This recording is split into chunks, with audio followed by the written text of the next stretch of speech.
یہ کیسے ہوا کہ لیاقت علی خان کی وفات کے بعد ایک فوری صدر شخص پاکستان کے سیاہ و سفید کا مالک بن گیا؟ 1955 میں جب گورنر جنرل غلام محمد رخصت ہوئے تو بیوروکریسی نے ملک کی نظام پر اپنی گرفت مضبوط کر لی اور فوجی مداخلت بھی پورے عروج پر تھی۔ Major general retired Sikandar Mirza bureaucrat بھی رہ چکے تھے اور اب گورنر جنرل بن گئے، جو عملی طور پر حکومت فوجی اسٹیبلشمنٹ کے قبضے میں چلی گئی تھی۔ سکندر مرزا طویل عرصے تک حکومت کرنے کے خواہش مند تھے۔ انہیں لگتا تھا کہ اگر وہ اپنے دوست army chief general Ayub Khan کو اقتدار میں شامل کر لے تو ان کی یہ خواہش پوری ہو سکتی ہے، سو انہوں نے ایسا ہی کیا۔ تاریخ کے ریکارڈ کو درست رکھنے کے لیے آپ کو بتاتے چلیں کہ سکندر مرزا میر جعفر کے پڑپوتے تھے، وہی میر جعفر جس نے بنگال میں انگریزوں کو راستہ دینے کے لیے مسلمان حکمران نواب سراج الدولہ سے غداری کی تھی۔ کہتے ہیں کہ اس سودے میں اکبر بگٹی نے مذاکرات میں اہم کردار ادا کیا تھا۔ جن وزرائے اعظم کو سکندر مرزا اپنی تفریح طباق کے لیے آئے روز فارغ کر رہے تھے، انہی میں ایک چودھری محمد علی تھے، جنہوں نے جاتے جاتے بھی پاکستان کا 1956 کا آئین مکمل کر دیا۔ سکندر مرزا کا دور پاکستان کی جمہوریت کے لیے جگرسائی کا دور تھا۔ صرف 3 سال میں 5 وزرائے اعظم کی چھٹی کروا کر وزارت عظمیٰ کی کرسی کو مذاق بنا دیا گیا۔ کہتے ہیں اس پر بھارتی وزیر اعظم نہرو نے کہا تھا کہ اتنی جلدی تو میں دھوتیاں نہیں بدلتا جتنی تیزی سے پاکستانی وزیر اعظم بدلتے ہیں۔ سکندر مرزا کا پہلا شکار وزیر اعظم محمد علی بوگرا تھے، جنہیں ہٹا کر بیوروکریٹ چودھری محمد علی کو وزیر اعظم بنایا گیا، لیکن یہ ساتھ بھی 1 سال سے زیادہ چل نہ سکا اور 1956 میں انہیں بھی گھر بھیج دیا گیا۔ چودھری محمد علی کی جگہ حسین شہید سہروردی کو وزیر اعظم بنایا گیا، لیکن جب حسین شہید سہروردی نے اختیارات اپنے ہاتھ میں لینے کی کوشش کی تو سکندر مرزا نے انہیں بھی اقتدار چھوڑنے پر مجبور کر دیا۔ ابراہیم اسماعیل چندی گڑھ، جنہیں آئی چندی گڑھ بھی کہا جاتا ہے، وزیر اعظم بنے، لیکن صرف 2 ماہ بعد ہی انہیں بھی عہدے سے ہٹا دیا گیا۔ ان کی جگہ ملک فیروز خان نون پاکستان کے 7واں وزیر اعظم بنے۔ یہ پاکستان کے پہلے وزیر اعظم تھے جن کا تعلق پنجاب سے تھا۔ اس سے پہلے جتنے بھی وزرائے اعظم یا گورنر جنرل آئے، ان میں قائد اعظم کو چھوڑ کر باقی سب مشرقی پاکستان سے تھے یا مہاجر تھے۔ وزیر اعظم فیروز خان نون نے گوادر کی بندرگاہ کو پاکستان میں شامل کیا۔ یہ بندرگاہ برطانوی دور میں عرب سلطنت عمان کو دی گئی تھی۔ ملک فیروز خان نون نے عمان کو $1 کی رقم ادا کی اور گوادر کو پاکستان میں شامل کر لیا۔ کہتے ہیں کہ اس سودے میں اکبر بگٹی نے مذاکرات میں اہم کردار ادا کیا تھا۔ پاکستان کے پہلے آئین کے تحت سکندر مرزا گورنر جنرل سے پاکستان کے پہلے صدر بنے اور پاکستانی آئین کے تحت ملک برطانیہ کے تسلط سے پوری طرح نکل کر آزاد اور خود مختار ملک بن گیا۔ ادھر آئین بنا اور ادھر ملک میں انتخابات کا ماحول پیدا ہو گیا۔ یہ بات پاکستان کے لیے خوشی کا باعث تھی، لیکن سکندر مرزا اور جنرل ایوب کے لیے یہ کافی دکھ کا باعث تھی۔ مرزا اور ایوب دونوں جانتے تھے کہ اگر انہوں نے الیکشن سے پہلے کوئی قدم نہیں اٹھایا تو آج کے بعد وہ پاکستان میں اقتدار کی مزے کبھی نہیں لے سکتے، کیونکہ ایوب خان ریٹائرڈ ہونے والے تھے اور سکندر مرزا نئی اسمبلی سے اعتماد کا ووٹ لینے کے قابل نہیں رہے تھے۔ ایسے میں انہوں نے وہی کیا جو خوفزدہ امیر کیا کرتے ہیں۔ 7 اکتوبر 1958 کو سکندر مرزا نے حکومت برطرف اور آئین منسوخ کر کے ملک میں مارشل لاء نافذ کرنے کا اعلان کر دیا۔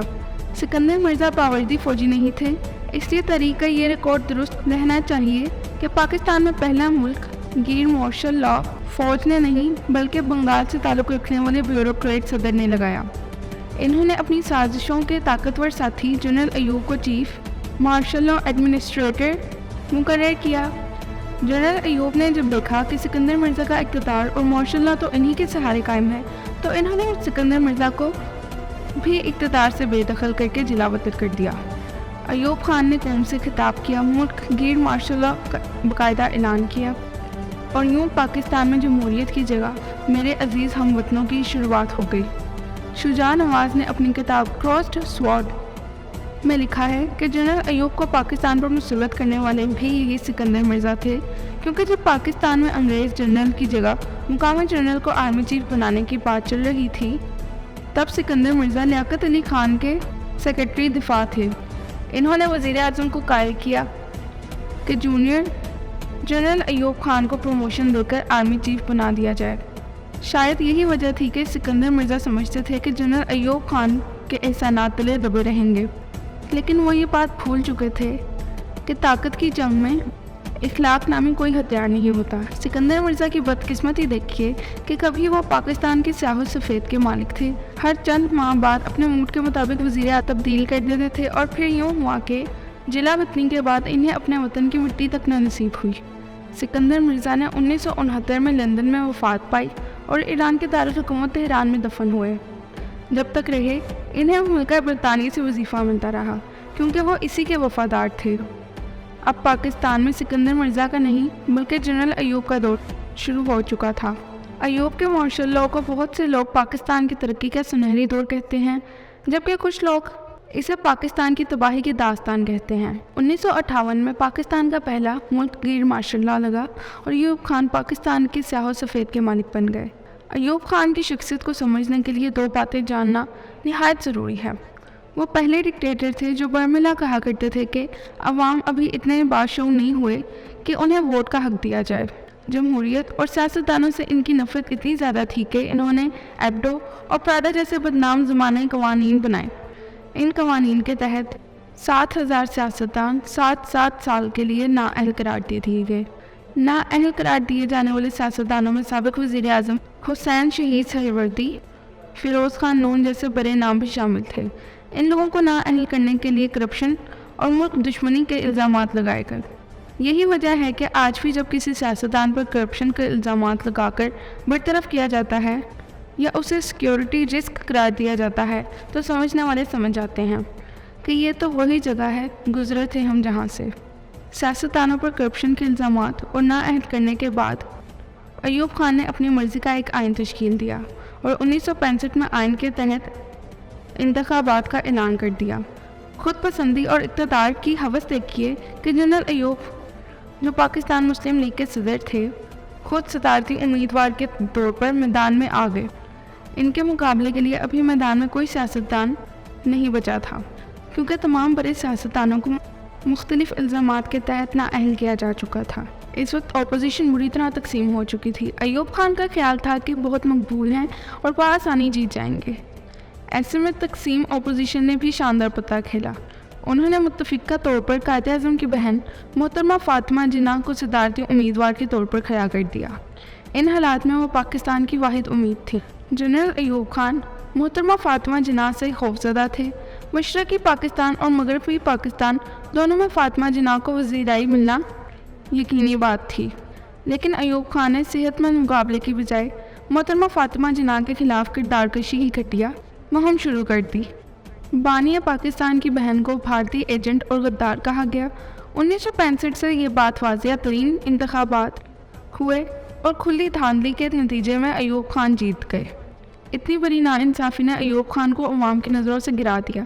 अय्यूब खान के ख़िलाफ़ मुल्क गिर एहतजाज शुरू हो गए और सड़कों चौराहों पर अय्यूब के ख़िलाफ़ हर तरह के नारे लगे।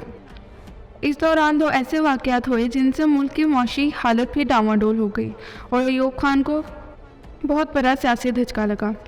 एक वाक़या तो 1965 की जंग सितंबर का था, जिसमें पाकिस्तान ने भारतीय हमले का भरपूर और कामयाब दिफा किया, लेकिन इसका नुकसान ये हुआ कि अमेरिका पाकिस्तान से नाराज़ हो गया। वजह यह थी कि अमेरिका से पाकिस्तान का मुआहदा था कि पाकिस्तान अमेरिकी हथियारों को भारत के ख़िलाफ़ इस्तेमाल नहीं करेगा, लेकिन ज़ाहिर है जंग में पाकिस्तान ने अपनी पूरी ताकत भारत के ख़िलाफ़ इस्तेमाल की, जो पाकिस्तान का हक भी था, लेकिन इससे अमेरिकी इमदाद बंद हो गए। लेकिन अय्यूब की दौर की सबसे बड़ी नाकामी ये थी कि इस दौर में मशरक़ी और मगरबी पाकिस्तान में दूरियां इतनी बढ़ गईं कि महज 3 साल बाद ही मुल्क दो टुकड़े हो गया। अय्यूब खान ने अमेरिकी इमदाद से पाकिस्तान में इंडस्ट्री को तरक्की तो दी, लेकिन अपने इक़्तिदार को तूल देने के लिए जमहूरी सेटअप डेवलप होने ही नहीं दिया, जिसका नतीजा ये निकला कि अमेरिकी इमदाद के सहारे होने वाली तरक्की अमेरिकी इमदाद के ख़ात्मे पर ही ख़त्म हो गई।